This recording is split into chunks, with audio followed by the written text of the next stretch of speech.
435 days after I escaped lockdown, I picked up the cuffs and locked Mama's hands first, and then her feet to an iron pipe connected to our steel radiator, which was cemented to the floor. She was kicking and cursing. Once she was locked, I stuffed a clean pair of gym socks in her mouth so no one would hear her yelling. It didn't matter. No one would hear her anyway. She came crawling into the underground after midnight, and Big Johnny's store was closed. Still, I needed her to shut up. Through every episode of the crack house, her disappearances, her coming back wearing a hospital bracelet, her getting locked up for a few days, her reappearances, she used her mother tone against me, saying, "I'm the mother, you're the child." She would make me feel guilty for shit she did. Then she would make me feel guilty for pointing it out. She would promise me things, forgetting her promises, and call me a liar for reminding her of what they were. After a whole year, she still wouldn't talk straight to me, honestly. Everything was a joke or a scream or denial. Out of all those days, 435 to be exact, she had spent only 21 nights with me, and not really with me. I mean, we were in the same room. I could see her, but I couldn't feel her or feel anything coming from her. She had me thinking crazy thoughts, like maybe I was adopted, and that's why it was easy for her to treat me this way. On the coldest nights and the biggest holidays, I thought of dying, just fucking killing myself. I didn't because I wasn't sure how many days it would take her to come and discover my body. Maybe I would be dust by then, and she would just sweep me under the bed or dump me in the trash, or worse, just leave me there. "You're going to listen to me now, Mama," I said, looking directly into her bulging eyes. "I promise to take care of you. So far, it's only been you stopping me from caring for you," I said. It seemed like Mama had something to say, but her teeth, tongue, and lips were just mashing down on the cotton socks. The few sounds that escaped were like notes from a harmonica. "I want to take you to see Papa. He's locked down, but he's not dead, thankfully," I said softly. "Remember when I bought you the bus ticket for a visitation to go up north with the other ladies? You know I wanted to ride up with you and see Papa. You know I couldn't. You knew why. I took you to the bus stop myself, where all of the ladies and families gathered to ride upstate. You ditched me. I don't know where you disappeared to so fast. I blew the whole afternoon looking for you, Mama," I explained. I wanted her to understand what had pushed me to this moment. "I know you want to see Papa. I even know you want to look good like you normally do, so Papa can smile at you like he always did." Mama's tears came spilling out. I had been crying already, so now at least we were feeling the same way. Before, it seemed like she wasn't feeling too much at all. "Check these out, Mama." I showed her the Gucci heels that me and Elisha picked out together. I had told him how stylish Mama is and that she needed an outfit to attend a special event. We had fun on Fifth Avenue in Manhattan that Friday. After I said that me and Mama wore the same dress size, but not shoes, Elisha told me, "Try on the dress before you buy one." I performed a fashion show for him, while the Gucci store salesperson grew more and more aggravated because we were unaccompanied kids. It's crazy how people think young and broke go together. It doesn't. At 12 years young, I pulled out my money pal and hypnotized them. Used to seeing those plastic, gold, platinum, or black credit cards, I knew my cash excited them and made them act right. These were the first fashions I spent my hard-earned money on. Since it was for Mama to go see Papa, I knew it was worth it. Also, I thought Mama wouldn't visit Papa, although her heart wanted to, unless she could do it like the caked-up Lana would do it. Mama was squirming. I thought she wanted to say something nice about the heels, but maybe she would say something mean. I rushed to pull the dress out from its cloth hanger bag. I held it against my body to show her and pulled the heels near my feet to show her how perfectly the outfit goes together. After I knew that she could see that it was top shelf, I removed the socks from her mouth. "Porsche, that dress is gorgeous," Mama said. "And if you don't take these fucking cuffs off," I pushed the socks back in. "So here's what we have to do, Mama," I said like a girl putting together a grocery list. "We have to get you clean. Clean on the outside and inside. I'll be right here with you. Once you get clean, me and you can do almost anything. Mama, I have $20,000. Mama stopped squirming and resisting. I had her full attention now. My money is not in here. I hid it so you wouldn't be tempted. Once you get clean, we are going to take care of everything we should have taken care of a year ago. I promised her. It was the truth. Mama, can we work together? I asked her, pulling the socks out. You lost your fucking mind, she shouted. I pushed the socks back in. I picked up a piece of pink chalk so I could write on the small blackboard I purchased on Mr. Sharp's advice. Organize your thoughts, young Santiaga, Mr. Sharp once said to me. After you organize your thoughts, organize your plans. Knock them out in steps one by one, he said. You have to have the discipline to get a plan done. Mr. Sharp owned several businesses, but didn't own a computer. He said, I don't trust them. I don't need them. That worked out well for me because he needed someone to file and organize his papers. He said, I used to keep all debts, numbers, and payments in my head. After age 40, a man who used to remember begins to forget. A tailor can never be comfortable with loose threads or sloppy stitches. Now he needed someone to go down his residence list and match the rent checks received with the list. He needed someone to send out late payment notices. He needed someone to check over the building superintendent's work. For example, if a window had been reported broken or a spill occurred, how long did it take the superintendent to respond, reply, and repair the situations? I became Sharp's runner. I would run right across the street and check things out. I only worked Mondays through Thursdays, 3 to 6. 3 hours a day was more than enough time to get Sharp's papers and errands in order. Sharp said, when a business owner gets older, he got to figure out how to make his money work for him, instead of him working for his money. He told me I was his second set of eyes, hands, and feet. He paid me $60 a day, not for any reason except because he wanted to. From age 11 to 12, I was making $240 a week from Sharp, $130 per week from Big Johnny. My sandwich money was separate from the weekly $130, and that little business was blowing up to be big. I had started a line of spicy sandwiches using the spices that I learned about and cooked with. I had labeled the saran wrap when it was spicy. I tested it out, and Big Johnny kept ordering me to make more and more. I liked that people on the block didn't know who was making the sandwiches except for the bologna boy who saw me in the first place. I made my meter money from all the businesses on my block, and cigarette money pushed my profits up like crazy. I made a truce with the superintendent in Mr. Sharp's building that fattened my pockets some more. I don't want to see you get into any uncomfortable situation, I told him.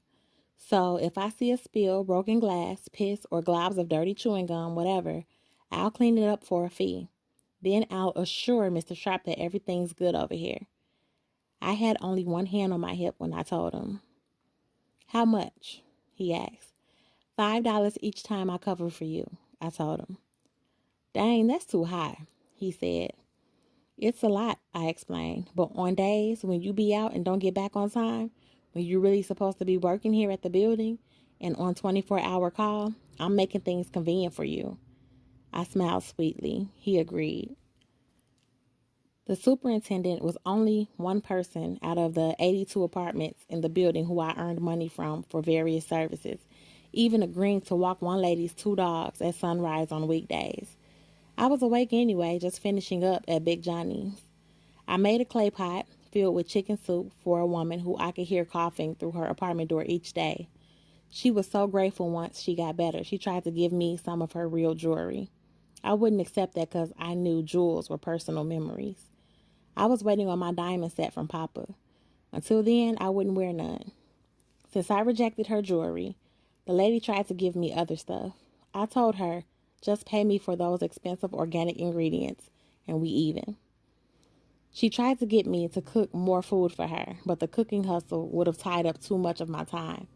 Time is money, and she couldn't afford me. I emptied trash for seniors who didn't feel like it, supplied cigarettes too, and received other perks and valuable gifts from people in the building who just seemed to like me, my work, and my manners. After asking Mr. Sharp about the unmarked store on the block of businesses he owned, the one filled with junk, I said, "Those are antiques, not junk. I'm a collector," he confided. "A collector," I repeated. "Of what?" I asked. "The most valuable things that the untrained eye either can't see or don't understand." "If it's so valuable, why is the store always closed and empty?" I pushed. "That's what I want people to think. I open it once a month for a night auction in the back room," he said. "Auction?" I repeated. "Yeah, that's when a small group of people who know the real worth of things come and bid big bucks for that junk in my store." He laughed out two quick, cool sounds.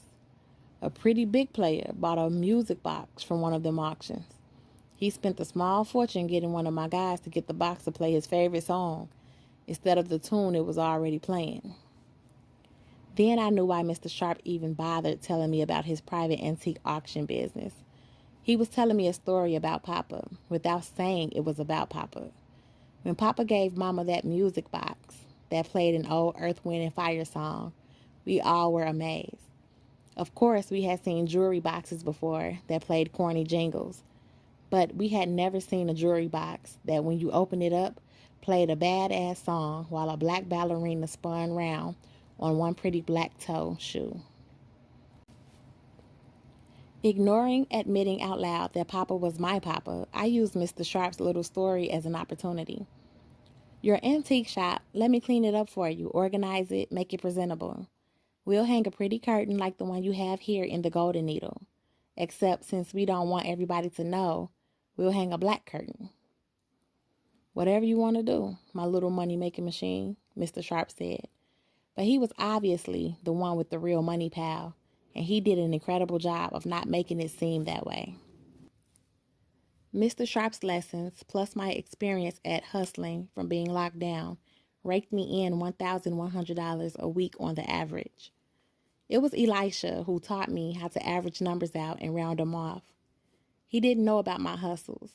He only saw me after school on Fridays. He taught me because he was nice like that, and besides, I had the habit of flipping through his books and asking questions so I could learn, catch up, keep up, compete, and outdistance the school kids. I led Elisha to believe that I decided and registered at a junior high school in Manhattan because they specialized in fashion. It wasn't hard to convince him. I had original fly styles that Siri and I made up. When I'd walk up to meet him at the market on Fridays, he would forever be surprised by my style: decorated denim, hand-designed t-shirts, all mixed in with the high fashions that Sharp got me in that one-day spree. Elisha was most amazed at a design I made in my hair out of 100 red bobby pins. I wore my long ends loose at the bottom. "You look Indian," Elisha said, touching the pins with his fingers. "You mean native?" I gasped him. "Not the dot Indian," he said. "Woo-woo, the ones with the feathers." He hopped around like he was doing a whacked-out native dance. I hit him on his shoulder. "You're so ignorant, and you go to the best private school." "I'm just joking," he said, smiling. When I was with Elisha for 5 or 6 hours, only on Fridays, was the only time I actually forgot about the hole in my heart. My mind returned back to Mama. On the blackboard, I wrote a list so she could keep track of time. Also, I wanted her to see when she did good. I'd make the check mark to show our plan was really working. That's what I needed when I was locked up. I needed to know what I had to do to keep the authorities out my face. I needed to know in advance what the punishments were for things. I needed to be able to see an ending to hurt, even if it was way, way down the road. 1.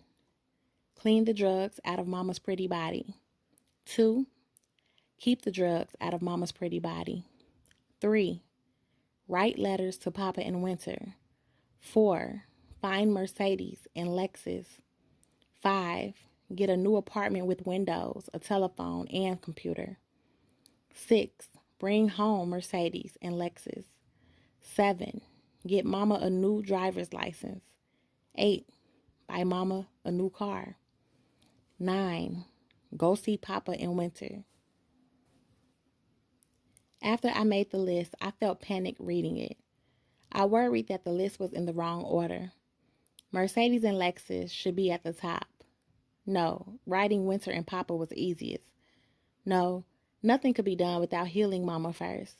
I knew that. I had erased and rearranged the list until I decided that the order didn't matter. We would do it all as swiftly as possible, with healing Mama at the top. Mama was sweating and shaking. I stayed calm. It didn't matter how bad it got, as long as she was here with me and unable to trick or abandon me again. Filling a large bowl with cool to warm water, I got a washcloth and began cleaning Mama's face first. Slowly, I wiped and sometimes scrubbed every inch of her skin, even the soles of her feet. Removing her filthy clothes with the scissors was easy. They were not clothes designed for Mama. They were not nearly good enough. I put them in the trash. I rubbed shea butter on Mama's clean, ashy, and bruised skin everywhere. I cleaned my hands and then put shea butter on Mama's chapped lips, same as lipstick. When I gave Mama some spring water to drink, she spit it back at me. I wrapped Mama in a blanket and put a new pair of socks in her mouth. It's 3 a.m. I have to run up to Big Johnny's to work, I said to her. At Big Johnny's, you would expect that since I cleaned up each day, there might be nothing much to do besides make the sandwiches. Not true. It never failed that a full day of customers moving up and down each aisle led to many things being out of place. I imagined that he had 3 or 4 customers who came every day, didn't buy nothing, but went about touching every item, purposely pushing it out of place. In my mind, one of them was a thief who sometimes would almost get away, but then lost confidence when he caught himself in a deadlock stare with Big Johnny and his big and small guns. Big Johnny was licensed to carry weapons because he was a business owner, or at least that's what he once told me. In that same conversation, which was rare because I hardly ever saw him, I told him he should get a lottery machine in his store. Then it would stay packed morning, noon, and night. He said that to get one of those machines, the government wants to stick a microscope up my ass and shove a microphone down my throat. All of that, and you only get a few cents on every ticket sold. I said, not if you sell the winning ticket. Then I bet you get a percentage. He smiled and said, you're smarter than any of these knucklehead kids in this neighborhood. I ignored that comment and told him that I already had a winning number. Oh, really? He said. What is it, your birthday? No, it's just my lucky number, but I'm not old enough to play it yet. There's all kind of ways to play numbers, not only lotto. Okay, you want to play it for me? I asked him. Sure, why not? I'll play it and just subtract it from your pay. I know that, but will you pay me when I win? I asked him. What kind of fella would I be to cheat a young girl who works so hard and cooks better than my ex-wife? He asked. I told him my number. 1111. He promised to play it for me, put it in, and leave it in. Okay, straight, box, and combinated, I said. I didn't know what all that meant either, but I heard it enough before, so I said it to increase my luck. When I returned downstairs, Mama had peed on the floor. I wasn't bothered by it. I had peed in many forbidden places when I was a captive. I cleaned it, changed her blanket, and gave her some water, still worried about her getting too dehydrated. She spitted it at me again and said she had to shit. I sat thinking for some seconds. Next, I pulled out the heavy chain and lock I got from Riot and added it on so Mama could move around into the bathroom. The whites of Mama's eyes turned blood red with anger as she sat staring at the chain. Sorry, Mama, I can't release you. I want to, but I can't. Since she wouldn't drink water, I soaked the washcloth with spring water and put it in her mouth, hoping that the moisture would ease down her throat. It was 6:06 a.m. now, so Big Johnny would be opening up his store. Mama's mouth had to be stuffed so she couldn't use her voice to alert anyone upstairs. Let's sleep now, Mama, for a little while. I sat down beside her in a way I wasn't able to since we had arrived here. Already I was enjoying her body warmth and leaning on her. Already I felt relaxed in ways that I never did when I was alone, or even when I was down here with Siri. Without dancing in Mama's empty closet until my body collapsed, without playing music that I love, without R. Kelly singing me into sweet slumber, or Siri massaging and humming me into a reluctant rest, I slept in seconds, leaning comfortably on Mama. It was morning. Everyone else in the world may be awakening. However, in the space below the floor, there were no windows. The sun never rose or set down here. A foul smell snatched me from my dreams and nightmares. I awoke covered in chunks of mush. Mama had vomited on me. It was still slimy, leading me to believe that it had just happened. You crazy bitch. Whose daughter are you? Take these cuffs off me right now or I'll start screaming. As much as I hate police, somebody better come pull your ass up out of here before I kill you, Mama said. I didn't want to, but it was time for the duct tape. I taped Mama's mouth shut. I was teary-eyed. At least now she was sort of recognizing me as her daughter. At the same time, she was threatening to kill me. I acted like I was searching for the keys to the cuffs. Hold on, Mama. Wait a minute, Mama, I said. Then, where did I put those cuff keys? I came up behind her where she could not turn, move, or see, and it was done. Her mouth was sealed shut. After cleaning Mama and cleaning the floor and packing up the dirty blankets and clothes and showering myself and dressing for the day, I realized I shouldn't leave Mama, but it was Friday. Time to meet up with Elisha, the only real joy in my young life.